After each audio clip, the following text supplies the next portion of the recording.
তো দেখেন বন্ধুরা, গ্রামের লোকগুলো কত সুন্দরভাবে একটা নালাতে মাছ ধরছে, কতগুলো মাছ পাচ্ছে এখানে। এই কেন ছিড়ার সম্ভাবনা আছে।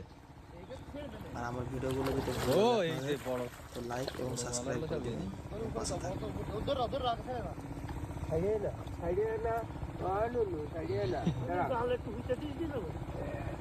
আপনাদের জন্য ওই এই হাতের ধরনের ধারে আরো ভিডিও নিয়ে আসবো।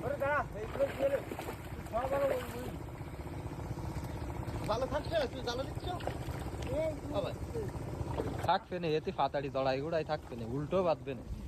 তুমি কি ই করতে থাকছো না বড় ভাই? এই ব্যাগ নে, ব্যাগ নে। এই রাহুল কি শেষ করতে যাচ্ছি? ওরে বাবা, এই এক বড়টা ধরে হলে দেখেন একটা মাছ তুলে নিয়েছে। আমি হাত দিয়ে ধরে